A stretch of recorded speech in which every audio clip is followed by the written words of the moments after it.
Dear Diary, today marks week 3 of playing 2xKO, and I'm proud to say I climbed out of iron, out of bronze, and into silver. When I wrote in the diary 2 weeks ago, I 5-0 swept my placements and got placed in iron 3. For some reasons, I thought iron was higher than bronze, so when I won a ranked game and ended up in bronze 1, I was extremely confused. Oh silly me. I also didn't realize, unlike League, the tiers go from 1 being bottom and 3 being highest, so that simply compounded my confusion. Regardless, through highs, lows, and occasional queue times of 20 minutes, I've managed to attain the rank Silver. But Yield Wisdom states that the true achievements are the iterative improvements you've made along the way. So here it is. Alright, okay, so where we left off last, I was playing solo Blitzcrank with a sidekick Braum. Turn order was the concept I was working on, or struggling with, and I was also trying to abuse Oki, or tech chasing, with Blitzcrank because people simply didn't know the counterplay to Steam command grab. I was also not very good at utilizing assists, and Braum was really just there to extend block strings occasionally. So here's what I decided to work on next. I decided to lab Braum out properly. At some point I'm gonna have to play a second character anyways, so may as well start now. I picked Braum because he's the type of man I aspire to be, and he was also my default for sidekick, so may as well. In some ways, I find Braum harder to use at the start for a few reasons. First, unlike Blitzcrank, Braum needs a separate bread and butter combo for mid-screen and corner, and unfortunately, my mental stack is unable to load a second combo, so I'm leaving a lot of damage on the table in the corner with Braum, if not completely dropping a combo entirely. It also doesn't help that I'm not very good at judging how far I am from the corner. And the second thing, and also related to my mental stack's RAM shortage, Braum's got a lot of moves, a lot more than Blitzcrank. Both your normals and specials have like a million variations for niche scenarios, and I honestly couldn't and still can't keep track of all of them. So to start, I just told myself to further simplify the game plan. Stick with one combo, shorten it when in doubt, and it worked. Actually, what worked was I also started focusing much more on spacing. Braum's standing medium has massive range, but the recovery is fast enough where I usually don't get punished if I whiff it. The game plan then became a much slower, more methodical footsie game, where I swing mediums until I hit something. I'm very familiar with this type of playstyle from my time playing plat fighters, so it was a little comforting to translate the skill over. After a couple of sessions of solo Braum, I was ready to graduate to properly tag fighting with Braum and Blitzcrank, with Double Down. I'm not gonna sugarcoat it, the learning curve for that was pretty rough. I had no plans for when to call assist, and when I did, I was getting the assist hit. The solution here was, rather than trying to call my assist on the fly, I just treated it as a set play or a combo that happens to have tagging. So far, I have 2 set plays that incorporate tagging, and they both start with Braum and end with Blitzcrank. The first is I hold Braum's stand behind me and then fire a Blitzcrank grab. This is pretty effective if your opponent is mashing, and it's great for reversing turn order. The other set play is to Blitzcrank grab out of Braum's S2, freeze, and then tag into Blitzcrank to combo into S1. Although the combo itself doesn't do that much more damage compared to if Braum just finished the BNB, the key thing here is I get to set up Oki with a full steam Blitzcrank. I also want to say it looks swag AF, so style points have to count for something, right? Speaking of comboing into Steam Blitz Oki, I'm still somewhat carried by tech chasing command grab. I'll admit I don't even know the counterplay myself until I started running into more knowledgeable players that did. And it's simply to jump. So now if my opponent proves they know how to get out of getting command grabbed out of S1, I'll just call out their jump with an anti-air. But some people also know to jump and block at the same time, and I've been trying to air grab those, but my timing isn't great yet.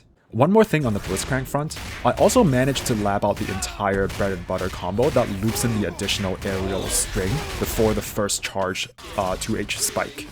However, the additional hits caused the scaling to rocket, making the final drill into S1 harder to hit. I'm not fully confident in the combo ender, so in a ranked match, I stick with the shorter version that goes straight into the charge 2H spike. Previously, everyone I ran into was still using Pulse and stuck with the universal combos. For that reason, learning matchups wasn't as critical, since everyone was essentially playing different characters the same way, fishing for the same things and so on.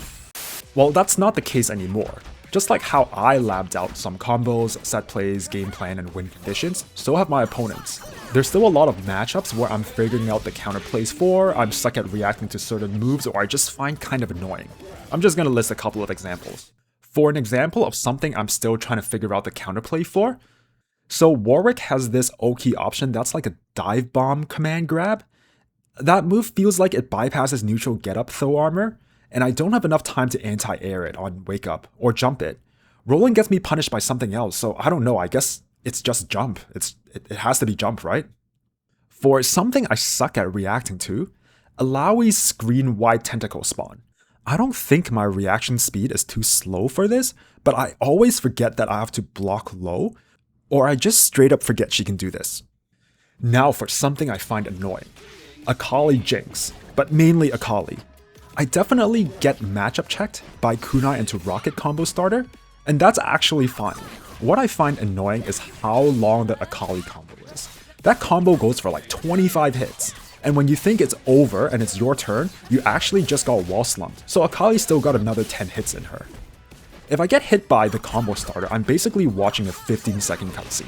But I can't afford to look away or stretch or something else, because this combo is clearly hard to hit and it's very possible for Akali to drop it halfway through. And needing to pay attention for the possibility of the 1 in 5 chance that Akali drops it makes it even more annoying. Cause now I have to watch closely, mash tech options, and take extra psychic damage 15 seconds at a time. Now I want to take some time to talk about the concept of my mental stack. The concept of a mental stack was something I tossed in a few times in this video already. But before coming across the term, I was already calling it my brain's RAM.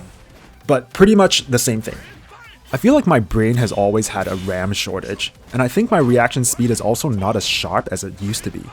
I knew this from my time playing fighting game characters in Smash Ultimate, where I had an incredibly difficult time reacting on hitting a combo starter in neutral. There's so many considerations going into playing neutral that sometimes I can win neutral and it takes me a second to realize it. This is especially evident with hitting Ryu and Ken's light forward tilt, since that's really just a poke tool you throw out during footsie, and the optimal follow-up, back air, requires a stricter twitchy input. In other words, you don't throw out light F tilt out of expecting it to hit, and when it does, I'm never prepared to back air. Similarly in Rivals of Ether 2, but on the defensive end now, I have a lot of trouble reacting in time to utilize defensive mechanics such as floor hugging or pummel breaking. My stack is so loaded with movement and spacing and other considerations that I don't have the RAM allocated to mashing special when I get grabbed or holding down when I think I'm gonna get hit. Okay, so how does this relate to 2x KO? I would say the mental load of playing 2x KO is lighter in some ways and heavier in other ways. In general, I think it is net lighter compared to platform fighters, but I know I'm still pretty green at the game, so I'll withhold that judgment until I play more. Where I think 2x KO is lighter is when I swing medium. Regardless of if it hits or it gets blocked, I can still buffer the next set of moves. With Braum though, I get really optimistic sometimes, even on block. I go through the entire bread and butter with the 3H hoping to catch my opponent sleeping with blocking high. This works a lot more often than it should, but I expect that to stop soon. Another area where I think 2x KO has a lighter mental stack load is when you get hit, you get hit. In plat fighters, you have to factor in things like DI, platform extensions, offstage, or other mechanics like crouch cancelling or floor hugging. And in 2x KO, if you get hit, you get hit. You can break, but in a nutshell, there is a lot less to think about if you land a hit or vice versa. If you block a hit, then there's more to think about in general, but I still believe it is less than in a plat fighter. I will say I haven't really internalized things like retreating guard, push block, and the timing on parries. Push blocks especially, I need to use that more.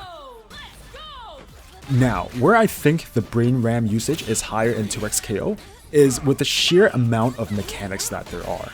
I mentioned push block just now, and I'll toss in core things like tagging, combo routes with assists, managing breaks, supers, gray health, and on top of that, all the matchup specific things that are ongoing. Fortunately, while the breadth of the system is wide, I can afford to introduce them one by one. Whereas in plat fighters, there are less quantity of things to worry about, but the quality and importance of each thing I have to worry about is much deeper.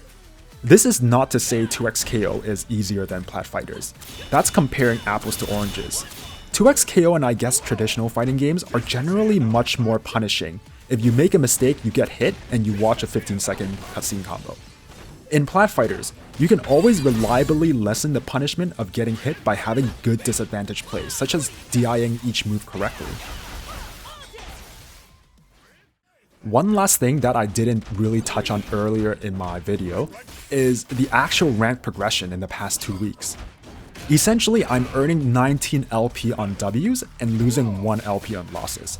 I'm pretty sure this is the system telling me I'm probably ranked too low for my perceived skill level, and it certainly feels that way.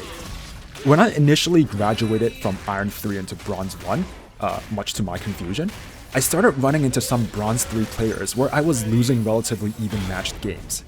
When contemplating those losses, they felt like a combination of getting matchup checked and poor assist play on my part.